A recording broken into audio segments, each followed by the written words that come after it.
Welcome back, everybody. So, BlackRock in the news, right? This video I took from Valuetainment, and all credit goes to them. I'll leave a link in the description. Yeah, we're going to expose the monopoly, how they weaponized ideology, and this is what they're doing, and how actually none of them follow any of their rules that they say for the world to go by. So this is just another look at the enemies that we have to keep an eye on. And is BlackRock the best thing for Bitcoin and for crypto? Probably not, but it is going to give the whole entire crypto space a big and needed boost right now. But we have to remember who the enemies are and who we're fighting against. Check out this video, give it a like, a comment. Thanks for watching. This is the Crypto Realm. You're still early. Play hard, trade smart.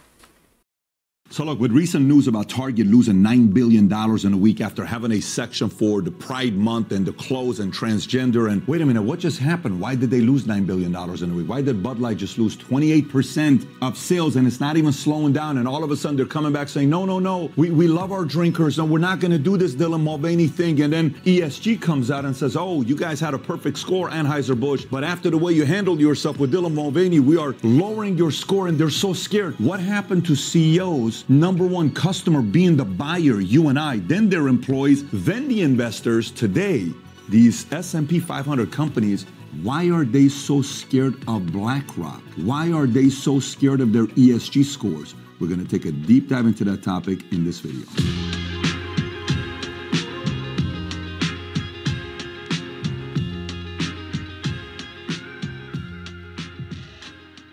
All right, so if you get value from this video, give it a thumbs up and subscribe to the channel. Let's get right into it. What is ESG? ESG is a score to measure how well a company addresses risks with respect to environmental, social, and governance. Hence, ESG. Issues in its day-to-day work and operations. These risks include matters like carbon emissions, employee safety, and board diversity. The system uses analysts and algorithms to calculate environmental, social, and governance ratings that are then combined into a score. So where did ESG come from? In 2006, the United Nations enacted the Principles for Responsible Investment, PRI. PRI is a set of 6 principles that outline how investors can integrate environmental, social, and governance, ESG, factors into their investment decisions. The PRI has been signed by over, ready, 3,000 investors, representing over $40 trillion in asset under management. These are the 6 principles of the PRI. Number 1, incorporate ESG issues into our investment analysis and decision-making process. Number 2, seek to ensure that our investment activities are aligned with our commitments to responsible investment. Number 3, disclose our investment policy and procedures in relation to responsible investment. Number 4, encourage investment managers to incorporate ESG issues into their decision-making process. Number 5, work with investee companies to promote responsible business practices. Investee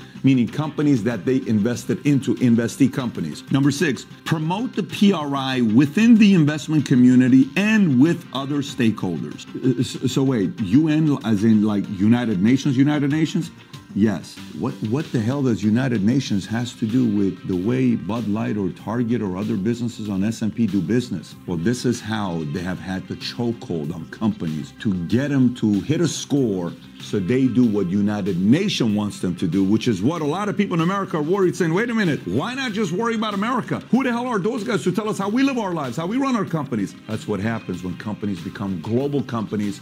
Some of these companies want more control. Let me even go deeper into how much control United Nations, UN, has over these companies. So, UN has powers to influence the flow of capital and set international laws. Companies need capital. You have a high score, you get capital. You have a low score, we're not giving you the capital you want. Number 1, legislative powers. The UN can pass resolutions that impose sanctions on or invest in sustainable development projects. Control. Number 2, judicial power. The International Court of Justice, ICJ, can impact the rights of investors and ability of countries to regulate the flow of capital. More control. Number 3, financial powers. The UN has influence over the World Bank and the International Monetary Fund, which have the power to lend money to countries and to influence the flow of capital. More control. The UN has several ways to influence these institutions, including the UN General Assembly and the Security Council can pass resolutions that are binding on the World Bank and the IMF. The UN can appoint representatives to the boards of the World Bank and the IMF. The UN can provide funding to the World Bank and the IMF. The UN can issue reports and studies that can make recommendations to the World Bank and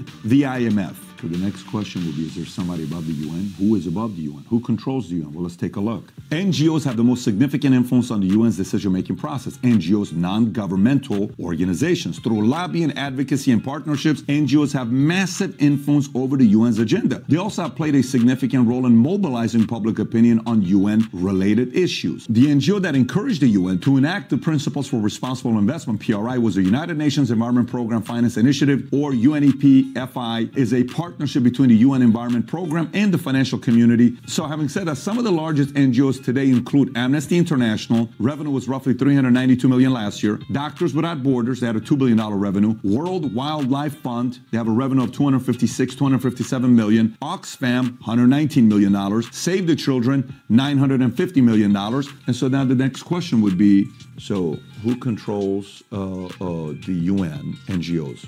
Now, who controls NGOs? Let's take a look. Top donors. So who are these top donors? Well, governments, Netherlands, Norway, Sweden, and Switzerland are the top individual donors into the UNEP-FI. So financial institutions such as AXA, BNP, Deutsche Bank, HSBC, ING. These financial institutions provide funding to UNEP-FI through their membership fees and through their participation in various programs and initiatives. Foundations such as Ford Foundation, Rockefeller Foundation, and the William and Flora Hewlett Foundation. These foundations provide funding through their grants and through their participations in various programs and initiatives. You ready for the next one? This one's kind of weird. Ready? Bill and Melinda Gates Foundation has donated billions of dollars to various NGOs worldwide and partnered with NGOs like the World Health Organization, UNICEF, and many others. George Soros Open Society Foundation, HRC. According to Open Society Foundation website, the organization has given a total of $100 million to HRC over the past 10 years, which has been used to support a wide range of organizations' work, including legal challenges to anti-LGBTQ laws, public education campaigns about LGBTQ issues, and lobbying efforts for LGBTQ rights legislation. By the way, if you're wondering how big Open Society Foundation is, which Soros gave $100 million to, he's given to them since 1984 $32 billion of his own money. Soros, his own money, $32 billion has been given to Open Society. It's a massive ran by George Soros. So it's crazy, right? You think about all these big organizations. Why do they care so much what these companies do? Why do they fear with this ESG score some? Why are they doing so many things that makes no sense? Why would Bud Light target a transgender audience? They don't drink your beer. You have military. Why would you make such dumb decisions? Because they're worried about pleasing the score. Here's a story from Bloomberg regarding BlackRock and Larry Fink. Watch this. In 2020, Larry Fink declared that a fundamental reshaping of global capitalism was underway and that his firm would help lead it by making it easier to invest in companies with favorable environmental and social practices. Our flows continue to grow and dominate, Fink said regarding ESG funds. On the same conference call with analysts, he added, BlackRock is a leader in this being ESG. And we are seeing the flows, and I continue to see this big shift in investor portfolios. What Fink did not say is that BlackRock drove a significant part of that shift by inserting its primary ESG fund into popular and influential model portfolios offered to investment advisors who use them with clients across North America. The huge flows from such models mean many investors got into an ESG vehicle without necessarily choosing one as a specific investment strategy or even knowing that their money has gone into one. In short, an apparent BlackRock-led rush of investors into ESG in the past 2 years has been something of self-fulfilling prophecy, at least when it comes to the biggest such fund on the planet, a BlackRock exchange-traded fund that trades under the ticker ESGU, according to data from BlackRock and Morningstar. So do you support ESG? Do you watching this? Do you support ESG? Do you have mutual funds? Do you have stocks? Have you invested into some of these funds? You may not know, but a portion of your money is supporting ESG. And you don't even know it. That's what this is kind of talking about. By the way, let me give you some numbers on how powerful it is and why company CEOs, S&P 500 CEOs, shiver when it comes down to these types of things. Watch this. Number one, Net Zero Asset Managers initiative launched in December 2020 with an initial group of 30 signatories. By the end of 2022, it had 291 representing over $66 trillion of assets under management. It's a lot of money. $66 trillion.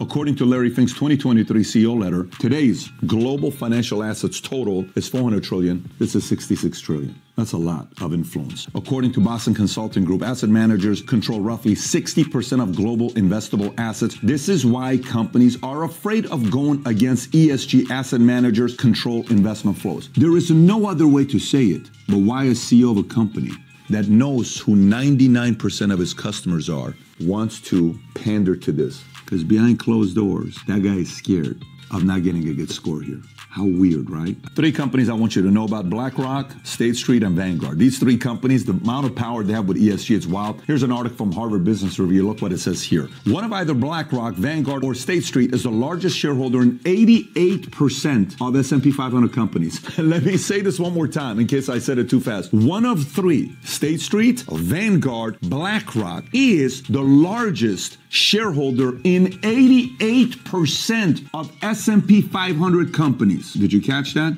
That's a lot of control and influence. They are the 3 largest owners of the most Dow 30 companies. Overall, institutional investors, which may offer both active and passive funds, own 80% of all stocks in S&P 500 companies. The big 3 collectively held a median stake of 21.9% in S&P 500 companies, which represented a proportion of 24.9% of the votes casted at annual meetings of those companies. Now it makes sense? It's not these poor CEOs that were bashing and trashing. They didn't do anything. They're just reporting to their boss, who owns 24.9% of the votes.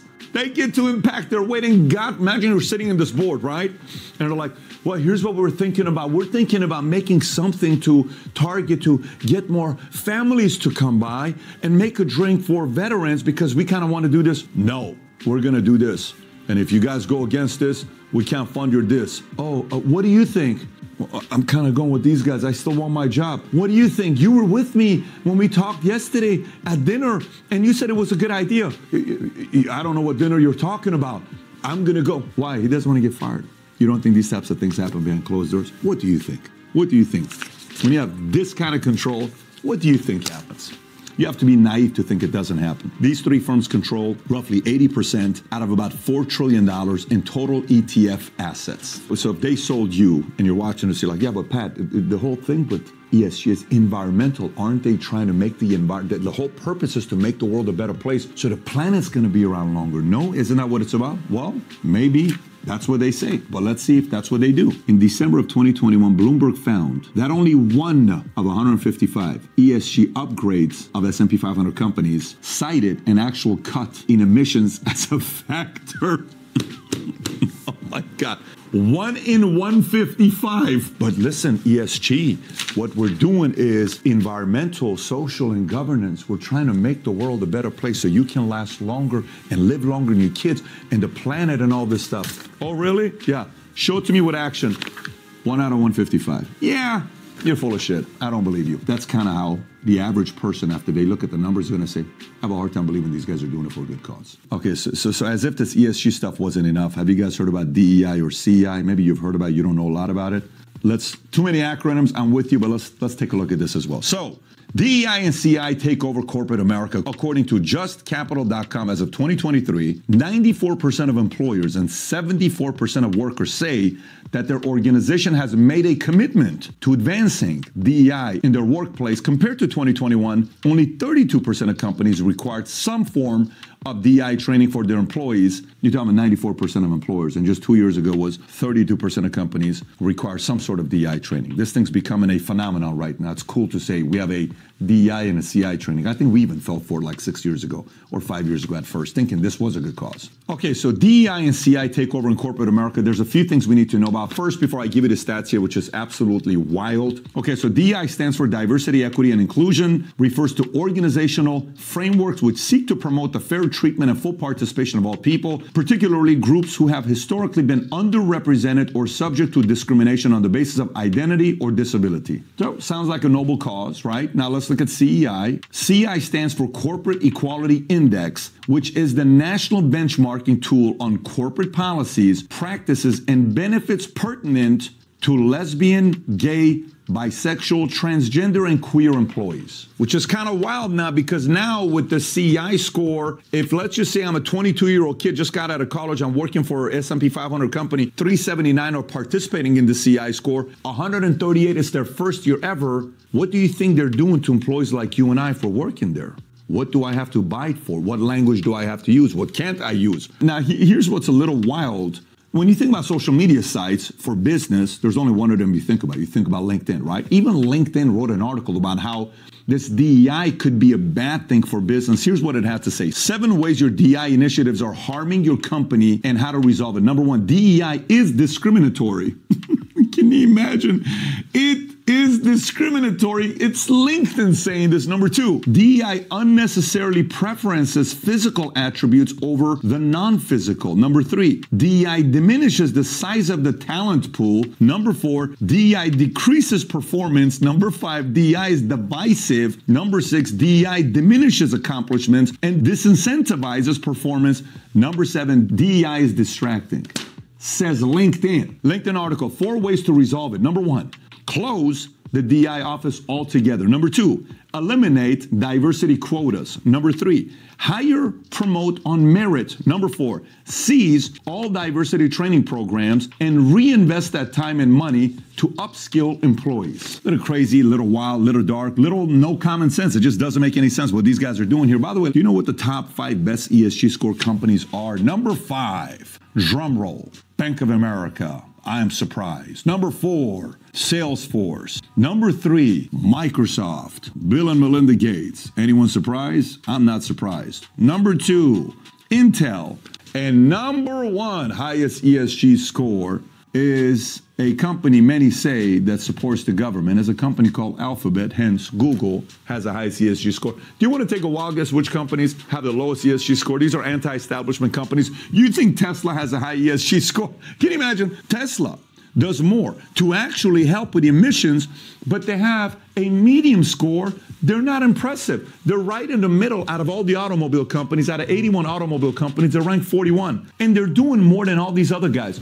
Twitter, not the best score. Fox Nation, Fox News, not the best score. Xerox, not the best score. AT&T, not the best score. These are at the bottom. I wonder why. Because they're not caving into these ridiculous policies that these guys are coming up with that cost Target $9 billion, that cost Bud, Anheuser-Busch, $15.7 billion. I tweeted this the other day, and I'll explain 3 points I talked about why this doesn't work. Lesson 4, Fortune 500 company CEOs and CMOs. Number 1, screw your ESG score. Instead, focus on keeping your best customers happy. Number 2, you can't please both the ESG community and your best customers at the same time. Attempting to do so will cost you both. Number 3, it's time for the board to fire the CEO and the entire marketing team. You know what the problem with that is? The board will gladly fire them because they're ESG people, because they own 24.9% of the board seats in the first place. Make sense? This is kind of weird to say fire them and don't fire them. They're probably not going to fire these guys because they're doing exactly what they want them to do, but in an ideal situation of capitalism, not controlled by some UN